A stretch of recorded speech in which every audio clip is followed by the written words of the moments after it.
First of all, I'm feeling fine, so you don't need to worry about me. And just to make it clear, I'll be evaluated by the medical staff later in the week, and they'll make a determination as to when I can come back. But I don't anticipate any problems in being able to coach the game this week. Just thoughts on the last game. Something that's I think we all need to aware of is the Auburn game is usually the last game of the season. You win the game, it's, a good season, and you kind of move on to the next thing, but that's certainly not the case this year. Our players need to really understand what the challenges are ahead. We did a lot of good things in the game Saturday. I thought the energy level and the way the players went out there played hard, played with a lot of toughness. It's always a very physical game. We did some really good things, made some explosive plays on offense, and played okay on defense. But, we had our spots where, we didn't finish real well in the fourth quarter, had some missed tackles, left some opportunities in the passing game and the running game on the field, offensively. But I think whenever you play a game, regardless of how good or bad the victory or defeat might be, there's always things that, you're looking for relative to how we can get better. And I think the big thing is it's fairly obvious when we execute and do things well, we have success. When we don't execute things exactly like they're supposed to be done, and it can only be one guy that has to, miss the execution, then things don't work out quite as well. So, that's something that we need to continue to try to focus on so that we can continue to grow and have the kind of consistency and performance. So it's not about doing things right occasionally. It's about doing things right, all the time, and getting it right on a consistent basis. It's great for Mac Jones to be the SEC Offensive Player of the Week. Obviously we're getting together today and going to watch the film, and I'm going to do walkthrough type practice today to try to get started on LSU, who is a, very, very talented team. These guys have looked exceptionally good at times this year. They're very capable. They have lots of good players on both sides of the ball. Very explosive on offense. Got really good receivers, a couple of good running backs. I know they've done some rebuilding, with their team this year because of how many players they lost from last year's national championship team. But, these guys really played well last week at Texas A&M. Their defense has really played better and better as the season has worn on. And they've got some very talented players on defense in the secondary and in the front seven as well. Skilled guys on offense are really good. A couple young receivers are really playing well. Eric Gilbert is very, very good tight end. These guys have really good team speed, so they're always really good on special teams. They've got good specialists. So this is a team that's very capable of being as good as anybody we played all season long because of the talent they have on their team. So I think our team has to be very well prepared, for what we need to be able to do to execute against some very, very good players. Okay, guys, we'll get started with John Zener of the Associated Press. Nick, glad to hear you're still feeling well and everything, but how has your secondary improved and evolved as this season has gone along? Well, I think they've improved and gotten better. Obviously, we're playing two guys that are freshmen, out of the six that play the most. DeMarco Helms has alternated in some as a spare part and has done a nice job. I think the two corners have, played pretty consistently well for us this year. I think the young players coming on, Jordan Battle, played some last year. He's definitely, improved and played better and better. So I think it's just a maturing process of the young players and the players realizing the importance of doing things correctly and preparing for a game properly. all right, so that they're not sort of caught off guard or surprised when they see things in the game. And, understanding that, hey guys, we're practicing this stuff because this is what you're going to see. This is what you need to anticipate when they're in these receiver locations and they're running these kinds of motions. So you shouldn't be surprised by it. And I think the knowledge and experience has been very helpful in helping them play with more confidence as well. We'll go to Brett Hudson. With Miller Forrestall being out for a few weeks now, or limited roles, what do you think you've gotten from Jaleel Billingsley, Carl Tucker, and Kendall Randolph in bigger roles? And those guys have all done a really, really good job. I mean, they've all filled a role very nicely. Jaleel is kind of coming into his own a little bit as a tight end. He's a very good receiver. I think, having some success in the last couple of games has probably helped his confidence a little bit. And he's, definitely somebody who we feel can make plays for us on offense, and we need to try to utilize him every way that we can. But getting Carl back was good because he was hurt for a while, then Miller got hurt, then Carl came back. So, that entire group of tight ends have kind of mixed and matched nicely all year long to help us be successful in the running game and the passing game. Go to Michael Casagrande. Yeah, I know that it seems like Devontae Smith, he's obviously done very well recently, gotten a lot of passes, a lot of catches. How do you guys try to distribute the ball, and how do you have to be creative, I guess, to get him the ball with defenses locking on him?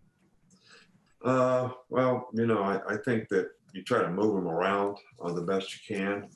I think, it gets really hard to try to, especially in regular down situations. And I think in regular down situations is where Smitty has made a lot of his explosive plays. When I say regular down situations, it's on play action pass, it's on bubbles, it's not really third down situations. Third down situations, you have a little bit better chance, I think, when it's going to be a pass, to try to take somebody out of the game. If that's what the question that you're asking me. So the fact that we move him around a lot, and he's a smart guy, he can play all the positions, which is very helpful because, some guys that you have playing receiver, it's almost like the defensive back. Some guys can just play corner. They can't play anything else. Some guys can just play split end or X receiver, as we call it. Other guys can only play Z or the flanker position. But in Smitty's case, because he can play H, he can play X, he can play Z, I mean, we can move him all over the place. So that really makes it hard for the defense to track the guy and make adaptations and changes relative to formations, especially when you're in run pass situations, which is regular down type stuff. So I think Sark does a really good job of moving guys around and utilizing the personnel so that, we can get the playmakers the ball. That's always, been something that has been really important to us. We'll go with Jeff Spiegel. Nick, I don't know what the exact numbers are, but you've got a pretty good record when it comes to these revenge games. I wonder, as a coach, in your experience, how powerful of a motivator is revenge when it comes to playing a football game? Well, to be honest with you, I never try to use that as a motivating factor. Every season is different. Every team is different. But do I think it is a motivating factor with individuals and players? I absolutely think it is. I think that, awareness of what happened in last year's game and all that is always something that, players remember, think about how they felt, after the game last year or whatever. And I do think it's a motivating factor. Now, as I said, I usually don't try to use that, because in our case, and I don't want to sound facetious here, but we only have a few of those where we can, sort of look at last year or the year before or whatever and say what happened was an issue or a problem. But I think that, nobody likes to get disrespected. And I think when you lose a game, you feel that way to some degree. And I think it's human nature to try to make it right. So I do think that is a motivating factor for most human beings.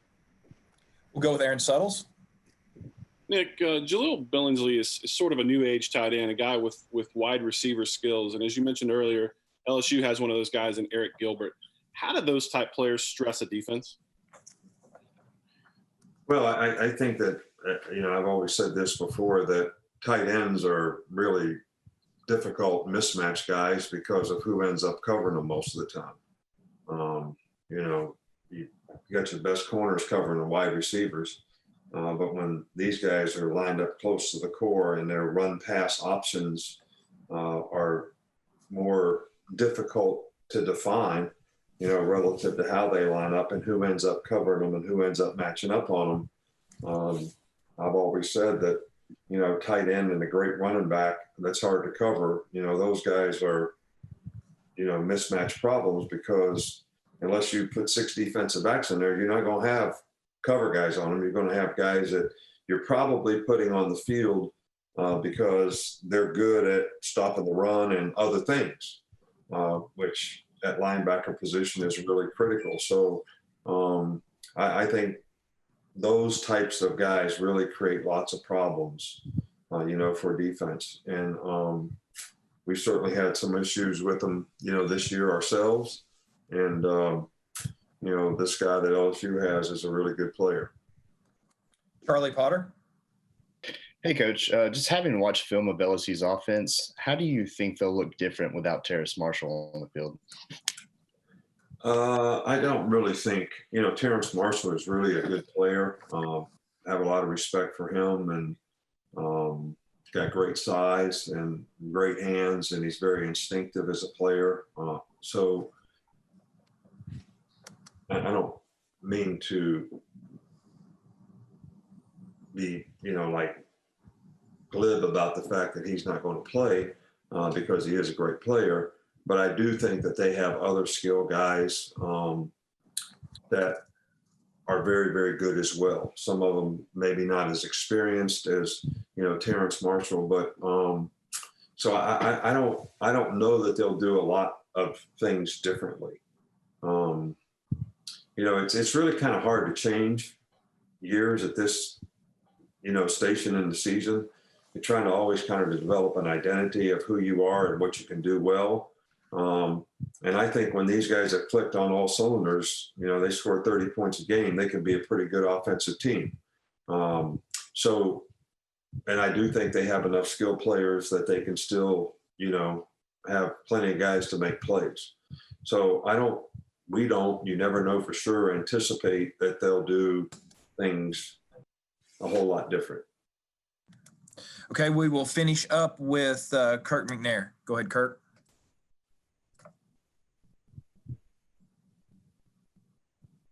Kirk, we can't hear you. You're muted. I can't hear you, Kirk. There you go.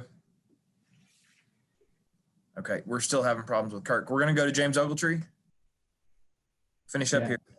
Coach, Chris Allen is a guy who may not be the quote-unquote biggest name or get the most publicity on your defense, but he leads the team in tackles for loss, and the coaches have chosen him as one of the defensive players of the week several times. What is it about his game that you like, and what kind of progress have you seen him make this year? Well, I think our 2 outside backers have both made a lot of progress this year, and I think they sort of contribute to us playing better on the edges, to having a little better pass rush. Chris has got great size. He's got power. I think he's playing with a lot more confidence now. I think he was a guy that was a little unsure at times of exactly what was expected of him. And, sometimes when guys are like that, they're afraid to pull the pin and actually do what they know they're supposed to do. And I think once players mature, past that and develop the confidence that, hey, this is the way I can make plays. I got to trust it. I got to believe it. I got to go do it. This is what, the coach asked me to do. And this is what I'm supposed to do in this scheme of things to be able to make plays.